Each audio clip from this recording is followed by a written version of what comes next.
नमस्कार, मैं हूं संदीप चौधरी। आज सीधा सवाल संडे स्पेशल में बात तो होगी 2024 के लोकसभा चुनाव की ही, लेकिन कुछ स्पेशल स्टेट्स पर, कुछ खास राज्यों पर हमारी तवज्जो रहने वाली है। कल 5वें चरण का मतदान होगा 49 सीटों पर।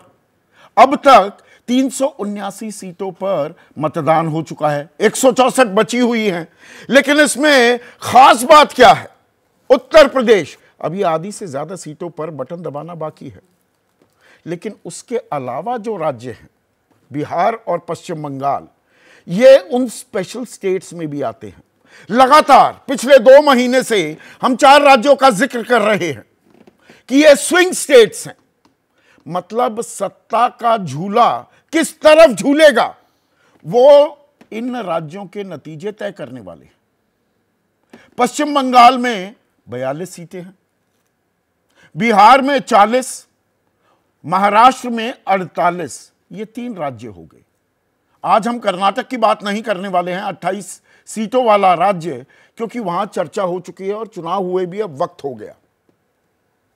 तो जो ये 3 राज्य हैं, कुल मिलाकर यहां पर 130 सीटें, 1/4 से थोड़ी कम।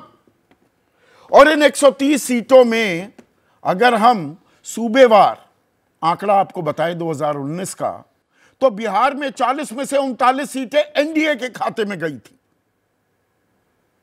बीजेपी ने 17 की 17 जीती, जेडीयू ने 16 सीटें जीती थी। जबकि अगर मैं पश्चिम बंगाल की बात करूं तो यहां बेहद जबरदस्त प्रदर्शन करता हुआ बीजेपी का खेमा दिखाई दिया था। 42 में से 18 सीटें बीजेपी के खाते में गई थी। यह एक नया इलाका था जहां कमल खिलता दिखाई दिया था। जबकि महाराष्ट्र की बात करें तो 48 में से 41 एनडीए के खेमे में, जिसमें 23 सीटें बीजेपी की थी। तो यह सीटें हो जाती हैं 98। 130 में से 98 सीटें, 80% से थोड़ा कम, ये एनडीए के खाते में गई थी। और बीजेपी, विशुद्ध बीजेपी की बात करें तो बीजेपी 58 सीटें जीतती दिखाई दी थी। अब इसमें एक थोड़ा खेल भी है, उसको भी अंडरलाइन करना जरूरी हो जाता है। महाराष्ट्र में पूरा समीकरण, राजनीति की तासीर और जो राजनीतिक दल हैं उनका डीएनए ही बदल गया। शिवसेना 2 फाड़ हो गई, एनसीपी 2 फाड़ हो गई। और शिवसेना, एनसीपी और कांग्रेस ने 2 फाड़ होने से पहले महाविकास आघाड़ी नाम का एक गठबंधन भी बना लिया था। यह 2019 के बाद के चुनाव में हुआ। तो हम वो 18 सीटें जो शिवसेना ने जीती थी उन्हें भी हटा सकते हैं एनडीए की टैली से। पर एक बड़ा पर है, ऐसा नहीं है पूरी शिवसेना गई। भाई एकनाथ शिंदे की शिवसेना अब असल शिवसेना हो गई, अजित पवार की एनसीपी असल एनसीपी हो गई। तो ये 18 सीटें सीधे के सीधे हम कैसे घटा लें? घटाते हैं तो 80 पर आता है एनडीए का आंकड़ा। और एनसीपी भी 4 सीटें जीतने में कामयाब हुई थी, तो एनसीपी की सीटें हम किस खाते में जोड़ें? यह भी अपने आप में गणित है एक। और आंकड़े, आज की तारीख में आंकड़े बहुत इंपॉर्टेंट हो गए हैं, बहुत महत्वपूर्ण हो गए हैं। क्योंकि जो चुनाव शुरू हुआ था ताल ठोकने से, अब की बार 400 पार, फिर से मोदी सरकार, तीसरी बार मोदी सरकार। अब 400 की गूंज कम सुनाई दे रही है। अमित शाह बोल रहे हैं, हिमंता बिस्वा शर्मा बोल रहे हैं, प्रधानमंत्री बहुत कम बोल रहे हैं। और बहुत से जानकारों का मानना यह भी है कि 400 पार का नारा कहीं बैकफायर तो नहीं कर गया है कि भाई इससे संविधान बदल देंगे। दलितों में, पिछड़ों में, अल्पसंख्यकों में तो है ही वो डर, और बढ़ तो नहीं गया है कि सुरक्षा कवच हमसे छीन लिया जाएगा। कल हम उत्तर प्रदेश की बात कर रहे थे। उत्तर प्रदेश भी बहुत महत्वपूर्ण है और वहां पर राम, राहत मतलब लॉ एंड ऑर्डर और राशन कि इसकी गूंज पर और डबल इंजन सरकार, 2 जो चेहरे हैं, मोदी और योगी, नैया पार लगा देंगे। वो विश्लेषण हमने किया था और उसमें एक बात सामने आई कि राम नहीं बल्कि संविधान क्या बड़ा मुद्दा बन रहा है। जमीन पर वो अंडर करंट अब संविधान को लेकर हो गया है, और ये आरक्षण, रोजगार, महंगाई, इनसे भी जुड़ जाता है। चुनाव का स्थानीयकरण भी हो गया है, लोकल हो गए हैं चुनाव, हैं ये राष्ट्रीय फलक वाले चुनाव, ये लोकसभा के चुनाव हैं। इसमें भी कोई शको शुबा नहीं होना चाहिए, पर स्थानीय पुट हावी होने लगा है क्या? 2019 में हमने देखा था राष्ट्रवाद का पुट, हिंदुत्व का पुट, और लाभार्थी यानी कि राशन और वो राहत वाला फैक्टर, ये अच्छा बड़ा फैक्टर था। तो ये तीन राज्य क्या कहानी बयां कर रहे हैं? ममता बनर्जी कहने को इंडिया का हिस्सा है, फिर से कहने लगी हैं कि मैं तो इंडिया का हिस्सा हूं, पर वहां एकला चलो का राग अलाप रही है। कांग्रेस वाम खेमे के साथ कोई गठबंधन नहीं, तो वहां दरअसल लड़ाई एनडीए बनाम इंडिया नहीं है, वहां लड़ाई बीजेपी बनाम टीएमसी हो रही है। और बिहार की बात करें तो इंडिया के रचयिता वापस एनडीए में चले गए।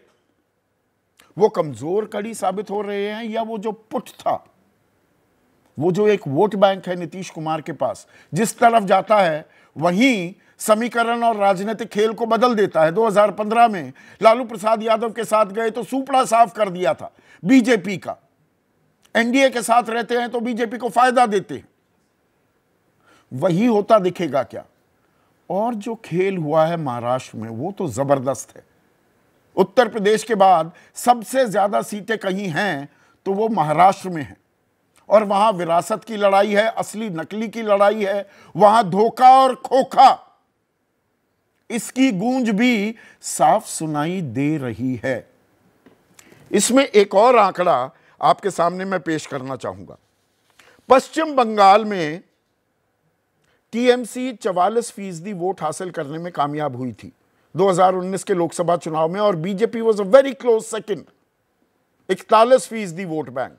लेकिन 2021 के विधानसभा चुनाव में टीएमसी ने अपना वोट प्रतिशत 4% और बढ़ा लिया था, और बीजेपी 3% गिरकर 38% पर आ गई थी, 10% का फर्क। लेकिन भाई ये राष्ट्रीय चुनाव है, पर राष्ट्रीय चुनाव लोकल हो रहे हैं, तो विधानसभा चुनाव की बानगी दिखेगी क्या वोट फीसदी में? ये अपने आप में अहम सवाल हो जाता है। और यही निगाह हम बिहार में डालें तो बिहार में बीजेपी के 24% वोट बैंक था, और वो जुड़ गया जेडीयू के 22%, एलजेपी के 8% के साथ, तो ये 54% वोट बैंक हो गया था, 54%। और कांग्रेस और आरजेडी का मिलकर 23% ही था, तो 30% का एक बफर है। वो पाट पाएगा क्या विपक्षी महागठबंधन बिहार में? और महाराष्ट्र की बात करें तो बीजेपी के 28% थे और शिवसेना के 24%। यह 52% वोट बैंक हो गया था। तभी 41 बाद में एक निर्दलीय भी आ गया था, तो 42 सीटों के साथ एनडीए खेमा 48 में से जीतने में कामयाब हुआ था।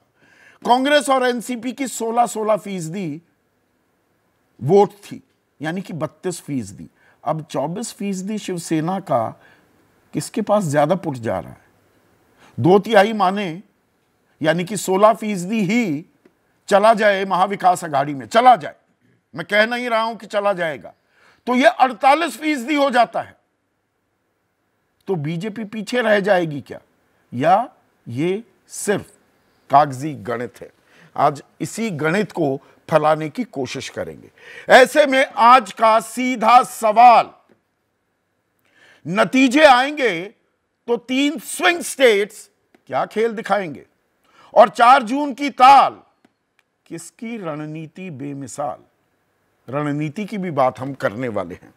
और चर्चा में देश के वरिष्ठतम पत्रकार मेरे साथ जुड़ चुके हैं, और आज हमारा स्टूडियो भी पूरा हरा भरा दिखाई दे रहा है, पूरा सजा हुआ है। मेरे साथ गौतम लहरी हैं, इस पैनल में सबसे तजुर्बेकार।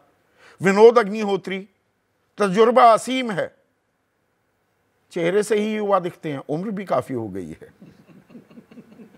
विजय त्रिवेदी है मेरे साथ, जाने माने राजनीतिक विश्लेषक अभय दुबे हैं, और कन्हैया बेल्लारी। अब इनकी उम्र का मैं जिक्र नहीं करूंगा, पर तजुर्बा असीम है, और ना मैं अपनी उम्र का जिक्र करने वाला हूं। तो ऐसे में अभय, ये 3 स्विंग स्टेट्स की हम बात करने वाले हैं। ये झूला, सत्ता का झूला किस ओर झुलाएंगे, और यहीं खेल अटका हुआ है क्या? देखिए, एक शालिग्रामी वाक्य है भारतीय राजनीति के बारे में कि सत्ता का रास्ता लखनऊ से होकर गुजरता है, लेकिन इस बार ये बदल गया है। कम से कम इस चुनाव में तो बदला हुआ लग ही रहा है। मेरा मानना है कि ये 3 प्रदेश, जिनमें मैं कर्नाटक भी जोड़ दूंगा, बिहार, बंगाल, महाराष्ट्र, कर्नाटक, इन 4 प्रदेशों से ही तय होगा कि दिल्ली के ऊपर भारतीय जनता पार्टी को सम्मानजनक संख्या के साथ में हुकूमत करने का तिवारा मौका मिलेगा या नहीं मिलेगा। सम्मानजनक के मायने? सम्मानजनक का मतलब है कि एक स्पष्ट बहुमत मिल जाए, 10, 5, 15, 20 सीटें, उससे ज्यादा भी हों, 25, 30 सीटें ज्यादा भी हों, मतलब 300 के आसपास। तो बात 400 पार की नहीं रहेगा? नहीं, वो तो पार पर देखिए, वो तो आप जानते ही हैं मैं उसके बारे में क्या कहता हूं। वो तो कार्यकर्ताओं के लिए लक्ष्य सेट किया गया था, और जो कार्यकर्ता एंकर हैं उन्होंने भी उसका पालन किया। तो वो तो मैं उसकी बात, उसको एम्पलीफाई किया उन्होंने, तो उसको मैं नहीं जा रहा हूं वहां पे। मेरा मानना है कि भारतीय जनता पार्टी ने 4 राज्यों में बेहतरीन प्रदर्शन किया, 2019 से मिलता जुलता प्रदर्शन किया, तो फिर भारतीय जनता पार्टी दोबारा दिल्ली में मोदी जी पूरे दबदबे के साथ हुकूमत करेंगे। तो और अगर नहीं हुआ तो ये बहुमत प्राप्त करना ही मुश्किल हो जाएगा, उससे कुछ नीचे भी जा सकते। अभी आधी से ज्यादा सीटों पर वोटिंग होनी है बिहार में, आधी से ज्यादा सीटों पर वोटिंग होनी है पश्चिम बंगाल में, और कल 5वें चरण के मतदान के बाद 48 सीटों पर वोटिंग मुकम्मल हो जाएगी महाराष्ट्र में। महाराष्ट्र क्या कह रहा है? उत्तर प्रदेश के बाद दूसरा सबसे बड़ा राज्य। हाँ, महाराष्ट्र के बारे में मेरे ऊपर जो छवि महाराष्ट्र में चुनावी मुहिम की पड़ती है, मुझे लगता है कि बीजेपी ने महाराष्ट्र में खुद अपने लिए एक बड़ा गहरा गड्ढा खोदा है, और वो फिसल के उस गड्ढे में गिर गई है। पूरी कोशिश कर रही है उससे निकलने की। मोदी जी महाराष्ट्र में बहुत मेहनत कर रहे हैं भाई। पिछले बार तो मुझे यहां तक याद पड़ता है, विजय भाई मेरी बात की तस्दीक करेंगे, मोदी जी ने शायद केवल 2019 में 5 या 6 रैलियां ही की थी महाराष्ट्र में। इस बार तो वो जब तक चुनाव खत्म हो जाएगा तब तक वो 27 से 28 रैलियां वहां कर चुके होंगे। 5 गुना से ज्यादा मेहनत की है महाराष्ट्र में। ये इस बात का अपने आप में प्रमाण है कि मोदी जी के मन में महाराष्ट्र को लेकर कितने अंदेशे हैं। रैली मांग रहा है। नहीं, अब इसमें एक और चीज यहां पर फिर से थोड़ा सा क्लैरिफाई करने की जरूरत है। 2019 का चुनाव याद आता है, पहले 3 चरण तक भी कि भाई हवा थोड़ी बिगड़ रही है या हवा बन नहीं रही है बीजेपी की, और जी पूरी ताकत लगा दी। खास मैं उत्तर प्रदेश के परिप्रेक्ष्य में कहूं, तीसरी के बाद कि भाई हर जगह रोड शो कर रहे हैं, रैलियां कर रहे हैं प्रधानमंत्री मोदी, बाद में पता लगा कि भैया यहां तो साफ करते दिखाई दिए। देखिए, वो दिक्कत में नहीं दिखाई दिए। उत्तर प्रदेश के संदर्भ में वो एक चर्चा हुई थी, उस चर्चा में मैं भी शामिल था। लेकिन ये महाराष्ट्र का मामला जो है, ये क्वालिटी और क्वांटिटी, मात्रा और गुण में, दोनों में उस परिस्थिति से बिल्कुल भिन्न है। देखिए, एकनाथ शिंदे गुट और अजित पवार गुट लायबिलिटी साबित हो रहे हैं, दोनों ही कमजोर कड़ी दोनों ही। और देखिए, जब एक तितरफा गठजोड़ के अंदर 2 पत्थर अगर लटके हैं बीजेपी की गले से, तो कुछ तो बीजेपी को भी नीचे ले जाएंगे ना वो। बिहार में भी इसी तरह का सीन है, वहां भी इस तरह का सीन है। बिहार में मुझे लगता है नीतीश कुमार पत्थर साबित हो रहे हैं वो। तो भाजपा ने इन दोनों जगहों पे जो अपनी पेशबंदियां की थी, कर्नाटक में जनता दल एस के साथ समझौता किया था, भाजपा को क्या पता था ये एक सेक्स स्कैंडल उसकी प्रतीक्षा कर रहा है उनके चुनाव की दुर्गति करने के लिए। तो वो जो किया था, इन सब जगह जो पेशबंदी जैसी भाजपा चाहती थी उस तरह नाकाम नहीं हुई है। भाजपा को एक विश्वसनीय समीकरण इन प्रदेशों में नहीं मिल पाए हैं। और मराठा, दलित और मुस्लिम, क्या ये एक गठजोड़ भी वहां बनता दिखाई दिया है जो परेशानी दे रहा है? हालांकि एक रिकंसोलिडेशन पिछड़े वोट की बीजेपी के पक्ष में भी जाती दिख रही है। मराठा आंदोलन का एक पुट ये भी है विजय। लेकिन एक सेकंड विजय, अगर इस पर टिप्पणी करें। देखिए, महाराष्ट्र पर जैसे अभय जी ने जो सारे कमेंट किया वो बिल्कुल ठीक है, मतलब एक तस्वीर के लिए। लेकिन इसका दूसरा पक्ष देखने की जरूरत है।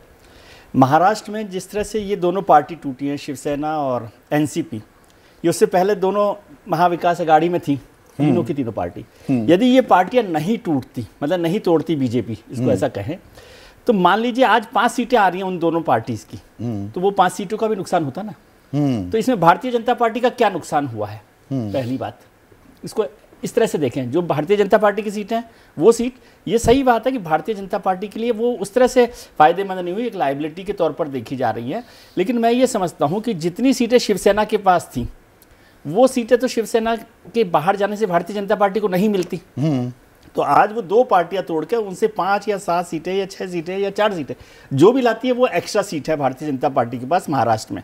यदि पिछले पॉलिटिकल इक्वेशंस को देखें पार्टियों के टूटने से पहले, पहली बात, ऐसे ही बिहार को भी देखना चाहिए। नहीं, पहले महाराष्ट्र में ही रहते हैं। एक दिलचस्प बात हुई जी, प्रधानमंत्री मोदी महाराष्ट्र में थे कल और वहां पर अजित पवार मंच साझा करते हुए दिखाई ही नहीं दिए। फिर से वहां पर कुछ खेल और समीकरण और बदलाव के संकेत, और शरद पवार की राजनीति वो तो शरद पवार के अलावा किसी को समझ ही नहीं आती है। उसमें एक और अध्याय जुड़ता दिखा है क्या? नहीं, महाराष्ट्र की वैसे ही पॉलिटिक्स कॉम्प्लिकेटेड रहती है हमेशा, और इस बार तो इतनी हो गई है कि उस खिचड़ी में से अलग अलग चावल और दाल को अलग करना बहुत मुश्किल हो गया है, और शरद पवार साहब को समझना तो और मुश्किल काम है। लेकिन मुझे नहीं लगता कि अजीत पवार अभी इलेक्शन के दौरान कहीं जाने वाले हैं और अब वो बीजेपी का साथ छोड़ेंगे। फिलहाल तो नहीं छोड़ेंगे, विधानसभा के चुनाव तक आते हैं कि क्या नहीं आ रहे हैं। लेकिन 48 में से 42 एनडीए की थी। हाँ, तो महाविकास अघाड़ी की कितनी और महायुति यानी कि बीजेपी के अगुवाई वाले गठबंधन की कितनी?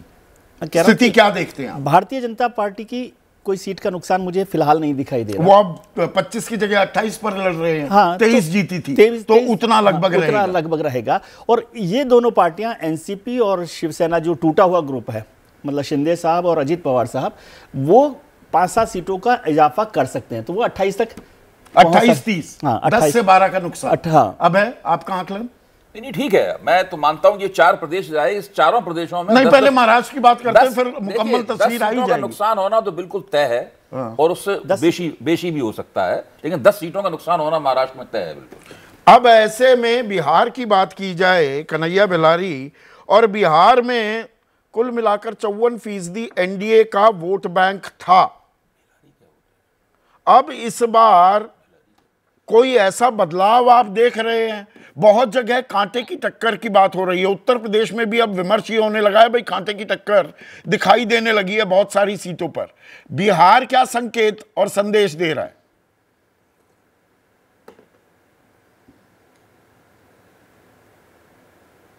बिहार में भी कांटे की लड़ाई है बहुत जगहों पर। अभी मैं सिवान में एक जगह है मैरवा, और मैं 2-3 मीटिंग भी देखा हिना शहाब का, और यहाँ जो खड़ी है जेडी, तो यहाँ भी संकट है। मुझे लगता है कि बीजेपी ने ये जेडी तीसरे नंबर पर था, मुश्किल से 25-30 आदमी। आपके ऑडियो में दिक्कत है, कट के आ रहा है। कन्हैया, मैं आपका ऑडियो ठीक कराता हूँ, फिर आपसे विश्लेषण कराऊंगा। लेकिन विनोद, क्या दिखता है बिहार में? बिहार में एक बड़ा दाव खेला है। देखिए, बीजेपी ने इंडिया के रचयिता को वापस लाना, जो तलखी थी 200 पार भी नहीं, बाद में तो नीतीश कुमार की 100 पार नहीं कर पाएगी, बीजेपी दरवाजे हमेशा के लिए बंद थे, उनका आना, अब इंडिया बनाम एनडीए की लड़ाई बिहार कहाँ खड़ी दिखाई देती है? देखिए, बिहार में जो राजनीतिक समीकरण है वो लगभग 2019 जैसा ही है। नीतीश कुमार और जो गठबंधन है वो उसी तरह से है। लेकिन परिस्थितियों में थोड़ा सा फर्क ये आया है कि नीतीश कुमार की छवि जो है, अब वो छवि नहीं है जो 2019 में थी। 19 में एक बार वो लालू जी के साथ पहले 15 में गए और उसके बाद फिर वापस आ गए, लेकिन इस बार तो बार बार ऐसा हो गया। तो नीतीश कुमार की अति हो गई। दूसरा, विधानसभा चुनाव में जिस तरह नीतीश कुमार का ग्राफ नीचे आया था, 42 सीटों पर आ गए थे वो, और जिस तरह चिराग पासवान ने उनको बिल्कुल घेर लिया था, ऑपरेशन बीजेपी के अनुमान हो गए थे, उनकी राजनीतिक लंका में तो लंका लगा दी। वो नेताओं में भले सुलह हो गई हो, लेकिन नीचे के स्तर पर जो वोट है, जनाधार है और जो कार्यकर्ता वर्ग है, उनमें क्या वो तलखी खत्म हुई है? क्या वो एकता खत्म हुई है? मुझे लगता है इसकी भी पड़ताल की जानी चाहिए बिहार में। दूसरी बात है, जो नीतीश कुमार की छवि पर असर पहुंचा है, उसका असर बीजेपी पर भी पड़ा है। बीजेपी का अपना कार्यकर्ता जो बार बार इस बात को कहता है कि भारतीय जनता पार्टी को नीतीश कुमार के कंधों का सहारा नहीं लेना चाहिए था और अपने गठबंधन के साथ अकेले लड़ना चाहिए था, वो अगर जहां जेडीयू के कैंडिडेट हैं वहां अगर वो घर बैठ जाता है तो निश्चित रूप से उसका असर एनडीए के परफॉर्मेंस पे पड़ेगा। तो मुझे लगता है 2019 से परिस्थिति बदली हुई है और इस बार 40 में 39 तो नहीं आने वाली किसी भी सूरत में। अब कितना नीचे एनडीए आएगा वो थोड़ा सा हम लोगों का अनुमान आकलन लगाना पड़ेगा, क्योंकि जिस तरह तेजस्वी यादव को ट्रैक्शन मिल रहा है, जिस तरह तेजस्वी यादव की सभाओं में, जनसभाओं में भीड़ हो रही है, जितनी मेहनत की तेजस्वी यादव ने, और अगर उनका जो जैसे यूपी में अखिलेश ने पीडीए बनाया है, उन्होंने बाप का जो एक फार्मूला दिया माई है, बाप हो गया, हाँ माई बाप जो हो गया है, अगर माई बाप को कुछ धरातल पर उतार पाते हैं वो, यानी माई के बैगेज से आगे निकल कर नहीं, यही जातियों को जोड़ प्रश्न पाते है हैं क्या बिहार में लेकर कि तेजस्वी गूंज भी है, वो मुद्दे भी ठीक उठा रहे हैं, वो थोड़े परिपक्वता का एक चेहरा भी सामने लेकर आ रहे हैं, जल्दी से फंस नहीं रहे। बहुत सी जगह है बीजेपी ने गुगली डालने की कोशिश की, हाँ, तो वो थोड़ा बहुत क्रिकेट खेले हुए हैं, तो वो अच्छी तरह से डिफेंड कर पाए थे, लेकिन उनकी एक लिमिटेशन है कि उनका सीमित दायरा है, जो वोट बैंक है, वो उसका विस्तार करने में भी सफल हो पाएंगे। वही वो एक यक्ष प्रश्न है कि अगर उसका विस्तार करने में वो सफल हो पाए हैं, और उनको यादवों के अलावा, मुसलमानों के अलावा और राजपूतों का एक वर्ग जो आरजेडी के साथ रहता रहा है, उनके अलावा अगर उनकी अति पिछड़ों में उनकी रीच बढ़ रही है, नौजवानों में खास करके, जो नौकरी को इन्होंने एक मुद्दा बनाया है, अगर उसको वो तोड़ पाते हैं उस जड़ता को, तो निश्चित रूप से परिणाम इस बार बिहार के बहुत अलग होंगे। क्या कह रहा है Bihar, Kanhaiya?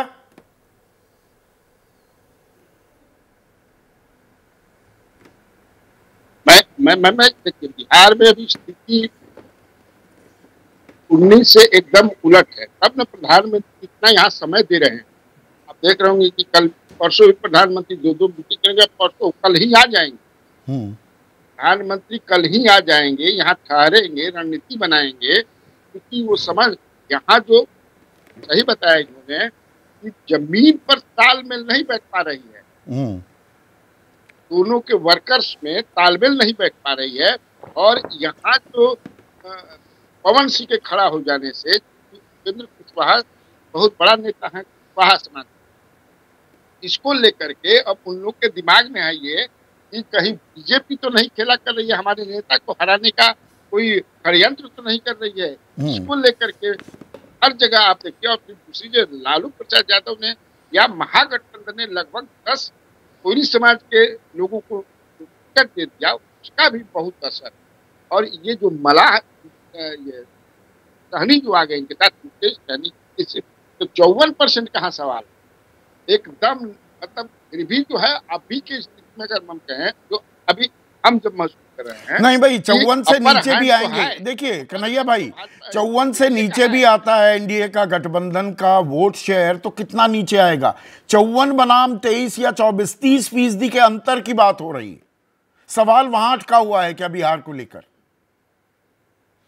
The gap is too big to be filled, क्या यह भी एक हकीकत है?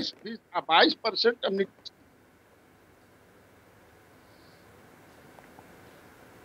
हाँ, नहीं, वो एकदम, देखिए मेरा अपना मानना है कि 30 के आसपास ये लोग जीतेंगे।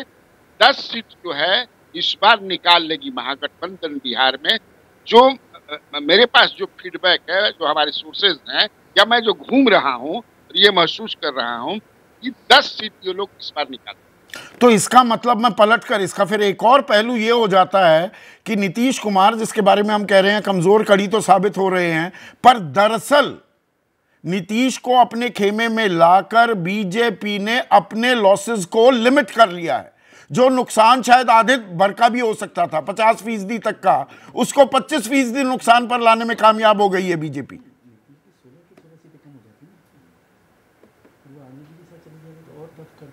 यकीन बीजेपी, अगर नीतीश कुमार राजद के साथ रह गए होते, तब तो मुझे लगता है कि 15 सीट पर बीजेपी सिमट जाती। ये लोग 25, ये आप दोनों भी इस बात की, कुमार के पास जो है, तो मतलब नीतीश को लाना एक अच्छी रणनीति भी साबित हुई है। हम रणनीति पर भी आने वाले हैं। ऐसे में गौतम दा, असल में सबकी निगाहें टिकी हुई है बंगाल पर, और बंगाल की तासीर, उसकी सोच, उसका मानस, उसके राष्ट्रवाद की परिभाषा, उसके हिंदुत्व की परिभाषा, वो बाकी इलाकों से मुख्तलिफ और अलग है। चुनावी रुझान, समीकरण और मुद्दे कितने अलग हैं इस बार पश्चिम बंगाल के? देखिए, मैं तो सबसे पहले कहूँगा, कोई लोग चुनाव एक तरफा पिछले साल जो हुआ है उस तरह का नहीं है। 2014 में बीजेपी का तो 2 मिला था, तो 2008-19 में आके 18 मिल गया। इसका मतलब ये है कि 2024 में शायद बीजेपी इससे और भी बढ़ा सकेंगे। लेकिन जो अभी तक जो चुनाव हुई है, तो आपने जो एक बहुत अच्छा बात करा कि बंगाल का जो सब चीज़ों में जो उसका जो संगा है वो अलग है, बाकी बड़ी भाषा अलग है, वहाँ का संस्कृति भी अलग है। ये भारत का विभिन्नता है। वहाँ पे जन्म, यही तो खूबसूरती है इस देश की। जन्म से मृत्यु, जन्म से श्राद्ध, अब ब्याह, किसी लड़का का जन्म, सब में मछली होता है, ठीक है ना। तो आप ये मछली को बिना बंगाल होगा, जब तक भाई भाजपा का वही एक सीमित लिमिटेशन है, इसको स्वीकार करना चाहिए। अगर प्रधानमंत्री के मुंह से आएंगे कि आप नवरात्रि में मछली खा रहे, दुर्गा पूजा में मछली होता है, काली पूजा में मांस होता है, प्रसाद, और प्रधानमंत्री कह रहे हैं रामनवमी मेरी गारंटी है, रामनवमी से रोक नहीं पाएंगे। वहां दुर्गो पूजो ज्यादा बड़ा एक त्योहार है। दोष नहीं दूंगा क्योंकि वो देख रहा है भारत को हिंदी का प्रिज्म से, है ना। हिंदी प्रिज्म भारत नहीं है, केरल में नहीं चलेगा। आपको पता ही होगा ना, Bharatiya Janata party north east और केरल में जाके क्या मैनिफेस्टो में बोलते हैं, क्या बोलते हैं, किसका भाव हम कम कर देंगे जीतने के बाद, जो बाकी उत्तर भारत में बैंड है, है ना। ये बोलना पड़ता है ना, क्योंकि वहाँ की क्रिश्चियन कम्युनिटी है, केरल में दूसरा है, वहाँ पे वो मेन फूड है। क्या करेंगे, बंगाल में भी है। तो क्या रणनीति के तौर पर आपने एक बड़ी दिलचस्प बात, एक मिनट गौतम दा, के साथ जो दिल्ली वाले सब हम जो पैराट्रूट करते हैं ना, हवाई जहाज पकड़ कर जाते हैं, 4 दिन घूमते हैं और बंगाल के ज्ञाता हो जाते हैं। हमारा संवाद जो होता है, चर्चा विमर्श, हम हिंदी भाषियों के साथ करते हैं और उसके हिसाब से आकर कह देते हैं अब की बार बीजेपी तो 200 पार। 2021 के चुनाव में बहुत सारे पत्रकार ये कहते दिख रहे थे। वो गलतफहमी दूर हो जाएगा 4 जून को। तो क्या बात है, क्या गलतफहमी है? मैं कह रहा हूं कि बंगाल का जो चुनाव का विश्लेषण हमारा राष्ट्रीय स्तर पे विश्लेषण में गलत होता है, इसलिए वहाँ का चुनाव कभी सोचा नहीं है। क्यों तो चुनाव कहाँ खड़ा है? संदेश खली को एक बड़ा मुद्दा बनाना पड़ा, वो उल्टा भी फिर औंधे मुंह भी पड़ा, उसके बाद बूमरैंग भी किया ना।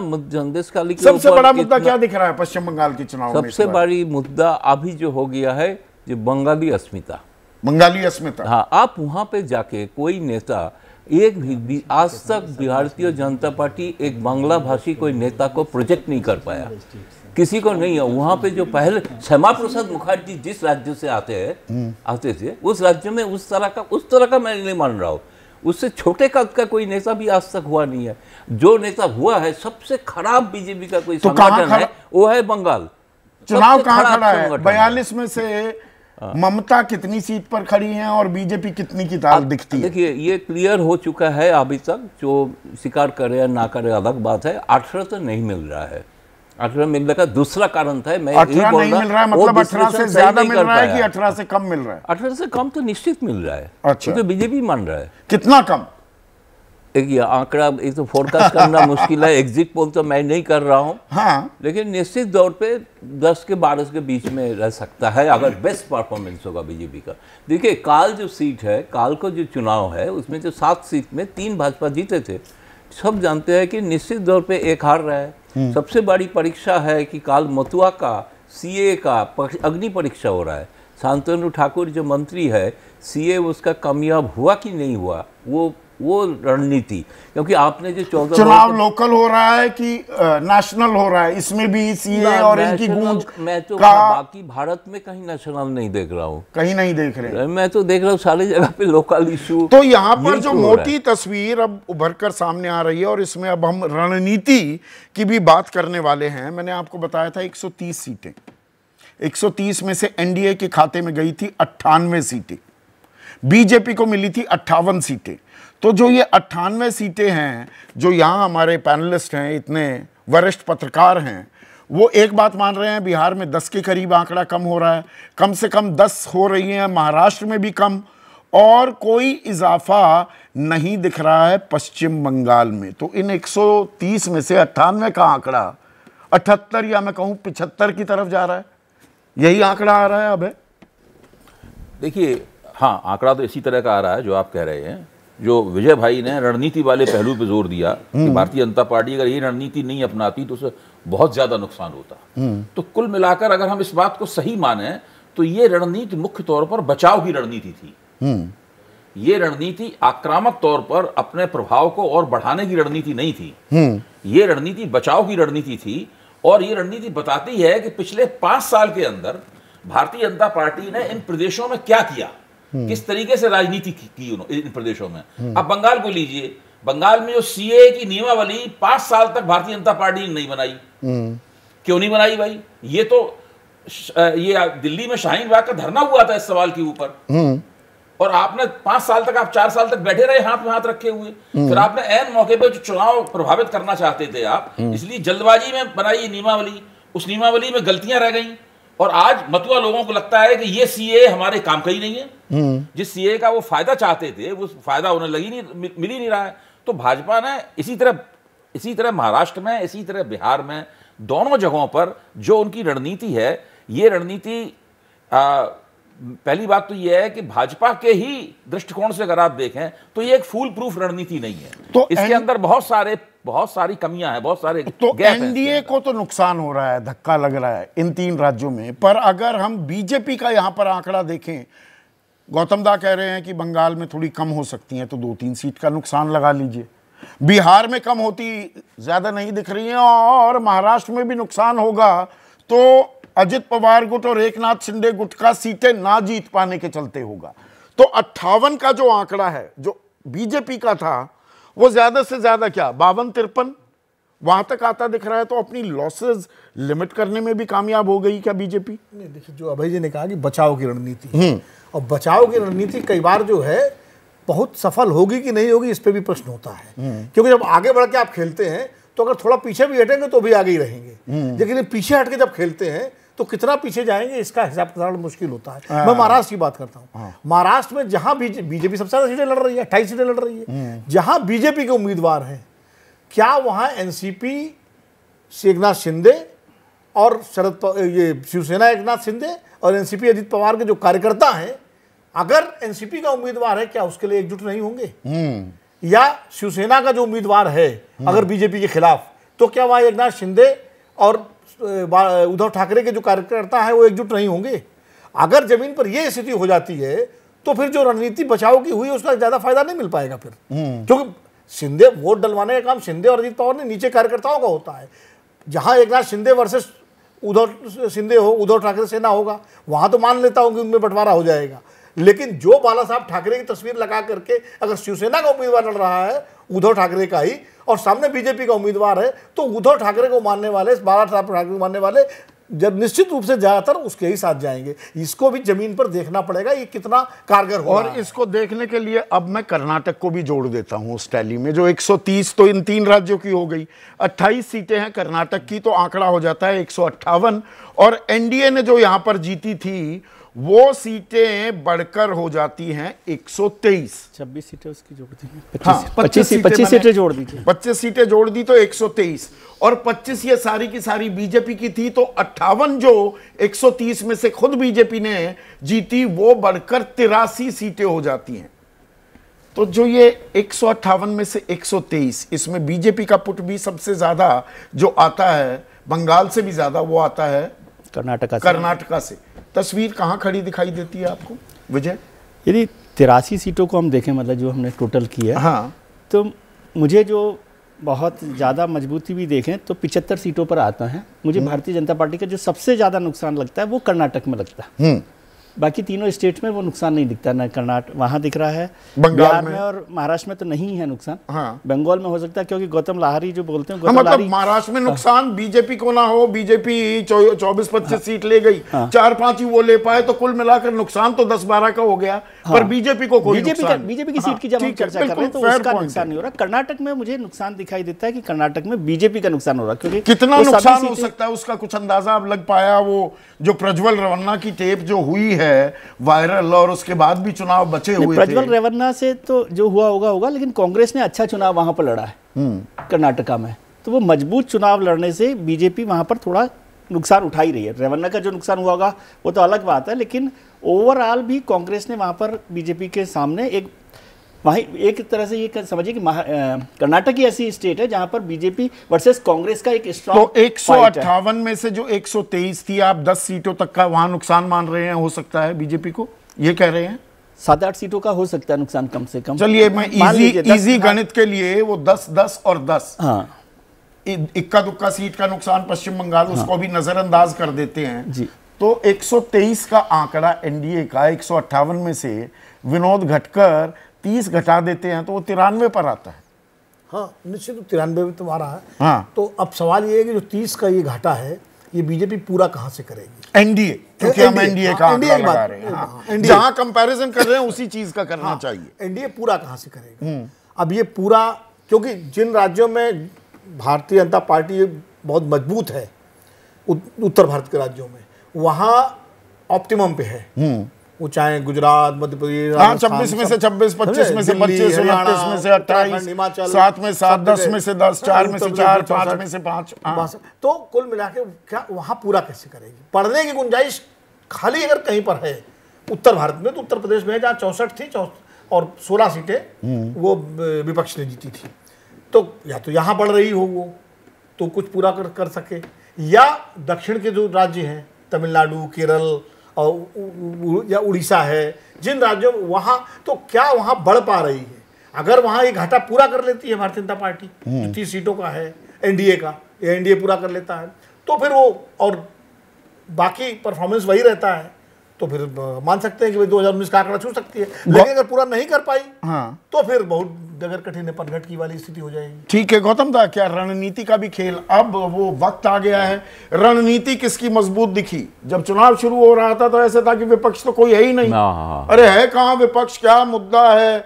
और 400 चलो मान भी ले, हमारे जैसे सिनिकल जो पत्रकार होते हैं, आम आदमी को लगता था भाई 400 भी हो, पर ये तो एक गिवन डील थी कि भाई एनडीए की सरकार फिर से आ रही है। नहीं, बात तो सही है। देखिए तो अब रणनीति के बारे में किसकी रणनीति कहाँ कमजोर हुई और कहाँ मजबूती दिखा रही है, दोनों का एक एक बुलेट पॉइंट दे। तो हाँ, रणनीति में सबसे बड़ी बात है, चुनाव अभी तक साबित हो चुका है प्रधानमंत्री नरेंद्र मोदी वर्सेस विरोधी दल। यहाँ पे पार्टी का कोई मैं नहीं देख रहा हूँ। ये मोदी जी गली गली तक जाना शुरू कर दिया। उनका मुंह से जो भाषण शुरू हो रहा है, अभी देश में इतना प्रधानमंत्री है ऐसे भाषण हम सुना नहीं। शायद चुनाव जीतने के लिए बोलना पड़ता है, वो अलग बात है। तो वो अपने करिश्मे की बिना पर पूरी नहीं पार लगा रहे हैं। इतना दो टर्म चलाने के बाद अभी तक जो आपने एक निष्कर्ष में पहुंचा कि सब जगह पे थोड़ा थोड़ा करके कम हो रहा है, थकान हो रही है, बूंद बूंद से घड़ा भर रहा है। ये जो खार कम हो रहा है, ये अगर देश का स्थिति है तो रणनीति में बीजेपी कहीं विफल हुई है। बीजेपी और बाय डिफॉल्ट ऑपोजिशन की सारी गोटियां थोड़ी अपने आप ही सेट होती दिखी। वो अटक भी रहे थे, भटक भी रहे थे, कंफ्यूजिया आए हुए भी थे, रायता फैला हुआ था विपक्ष के खेमे में। अब ये कहने में कोई गुरेज नहीं होना चाहिए। मतदाताओं ने संभाला है।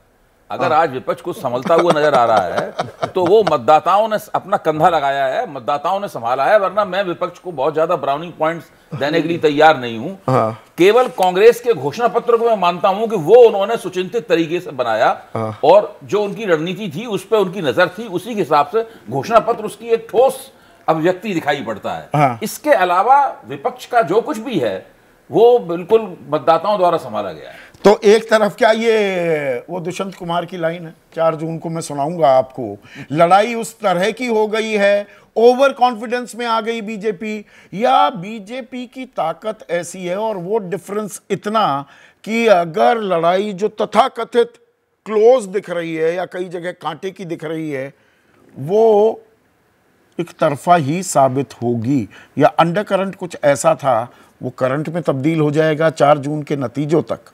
ये तो खैर 4 जून को हम विश्लेषण करेंगे ही। तो चर्चा कर रहे थे कि बिहार, बंगाल और महाराष्ट्र जो ये स्विंग स्टेट्स हैं, सत्ता का झूला किसे झुलाएंगे। मुकुल हैं, नोएडा वासी हैं, कहते हैं अब की बार महाराष्ट्र, बंगाल और बिहार बीजेपी का खेल बिगाड़ देंगे। जबकि हमारे एक और दर्शक है योगराज धूपर, द्वारका में रहते हैं, दिल्ली, उनका कहना है कि बीजेपी की राम राशन राहत की रणनीति ज्यादा कारगर साबित होगी। 4 जून को नतीजे आएंगे और विश्लेषण होगा। तब तक के लिए और आज के लिए नमस्कार।